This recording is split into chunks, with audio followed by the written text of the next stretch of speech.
ಗೌರವಾನ್ವಿತ ಅಧ್ಯಕ್ಷರೇ, ತೀರ್ಪುಗಾರರೇ, ಮಯೂರ ತಂಡದ ಆಯೋಜಕರೇ ಹಾಗೂ ವೀಕ್ಷಿಸುತ್ತಿರುವ ಆಮಂತ್ರಣದ ಪ್ರೀತಿಯ ಬಂಧು ಬಳಗದವರೇ, ಎಲ್ಲರಿಗೂ ನನ್ನ ಹೃತ್ಪೂರ್ವಕ ನಮಸ್ಕಾರಗಳು. ಇಂದು ನಾನು ಮಾತನಾಡಲಿರುವ ವಿಷಯ ಶ್ರಾವಣ ಮಾಸ ಧಾರ್ಮಿಕ ಆಚರಣೆಯ ಮಹತ್ವ. ನಮ್ಮ ಹಿಂದೂ ಸಂಪ್ರದಾಯದಲ್ಲಿ ಪ್ರತಿಯೊಂದು ಮಾಸಕ್ಕೂ ತನ್ನದೇ ಆದ ವಿಶೇಷತೆ ಇದೆ. ಆದರೆ ಶ್ರಾವಣ ಮಾಸವೆಂದರೆ ಭಕ್ತಿ, ಶ್ರದ್ಧೆ, ವ್ರತ, ಪೂಜೆ, ಹಬ್ಬ ಮತ್ತು ಸಡಗರದಿಂದ ಕೂಡಿದ ಅತ್ಯಂತ ಪವಿತ್ರ ಮಾಸ. ಮಳೆಗಾಲದ ಹಸಿರು ಸೊಬಗಿನ ನಡುವೆ ಇರುವ ಈ ಮಾಸವು ಪ್ರಕೃತಿಗೂ ಮನಸ್ಸಿಗೂ ಹೊಸ ಚೈತನ್ಯವನ್ನು ನೀಡುತ್ತದೆ. ಶ್ರಾವಣ ಮಾಸ ಆರಂಭವಾಗುತ್ತಿದ್ದಂತೆ ಮನೆಗಳಲ್ಲಿ ಪೂಜೆ, ವ್ರತ, ಭಜನೆ ಮತ್ತು ಧಾರ್ಮಿಕ ಆಚರಣೆಗಳು ಹೆಚ್ಚಾಗುತ್ತವೆ. ಸೋಮವಾರಗಳು ಶಿವನ ಆರಾಧನೆಗೆ ವಿಶೇಷವಾದರೆ ಶುಕ್ರವಾರಗಳು ಲಕ್ಷ್ಮೀದೇವಿಯ ಪೂಜೆಗೆ ಮಹತ್ವ ಪಡೆದಿವೆ.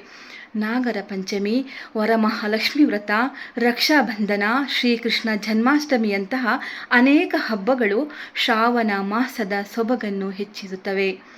ಧಾರ್ಮಿಕ ಆಚರಣೆಗಳು ಎಂದರೆ ಕೇವಲ ಪೂಜೆ ಪುನಸ್ಕಾರಗಳಿಗೆ ಸೀಮಿತವಲ್ಲ. ಅವು ನಮ್ಮ ಜೀವನಕ್ಕೆ ಉತ್ತಮ ಮೌಲ್ಯಗಳನ್ನು ಕಲಿಸುವ ಸಾಧನಗಳು ಹೌದು.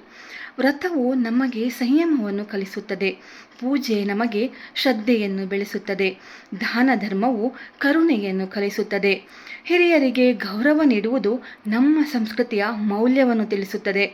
ಶ್ರಾವಣ ಮಾಸದಲ್ಲಿ ದೇವರ ಆರಾಧನೆಯ ಜೊತೆಗೆ ಅನ್ನದಾನ, ದಾನ ಧರ್ಮ, ಬಡವರಿಗೆ ನೆರವು, ಹಿರಿಯರ ಸೇವೆ ಮತ್ತು ಪರಸ್ಪರ ಪ್ರೀತಿ ಸೌಹಾರ್ದವನ್ನು ಬೆಳೆಸುವುದು ಅತ್ಯಂತ ಅರ್ಥಪೂರ್ಣ ಆಚರಣೆಗಳಾಗಿವೆ.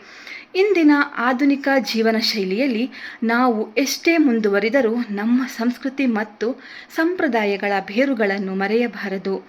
ಏಕೆಂದರೆ ಸಂಪ್ರದಾಯಗಳು ನಮ್ಮ ಹಿಂದಿನ ಪೀಳಿಗೆಯ ಅನುಭವ ಮತ್ತು ಜೀವನ ಮೌಲ್ಯಗಳನ್ನು ಮುಂದಿನ ಪೀಳಿಗೆಗೆ ತಲುಪಿಸುವ ಸೇತುವೆಗಳಾಗಿವೆ.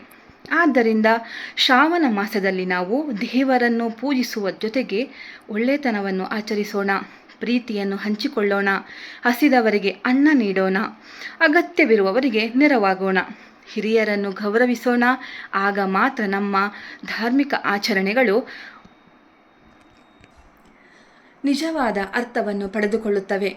ಕೊನೆಯದಾಗಿ, ಶ್ರಾವಣ ಮಾಸವು ನಮ್ಮೆಲ್ಲರ ಮನಗಳಲ್ಲಿ ಭಕ್ತಿ, ಶಾಂತಿ, ಸಂತೋಷ, ಆರೋಗ್ಯ, ಸಮೃದ್ಧಿಯನ್ನು ತುಂಬಲಿ ಎಂದು ಭಗವಂತನಲ್ಲಿ ಪ್ರಾರ್ಥಿಸುತ್ತೇನೆ. ಭಕ್ತಿ ನಮ್ಮ ಮನಸ್ಸನ್ನು ಶುದ್ಧಗೊಳಿಸಲಿ, ಆಚರಣೆ ನಮ್ಮ ಸಂಸ್ಕೃತಿಯನ್ನು ಉಳಿಸಲಿ, ಸಂಸ್ಕೃತಿ ನಮ್ಮ ಮುಂದಿನ ಪೀಳಿಗೆಗೆ ದಾರಿದೀಪವಾಗಲಿ.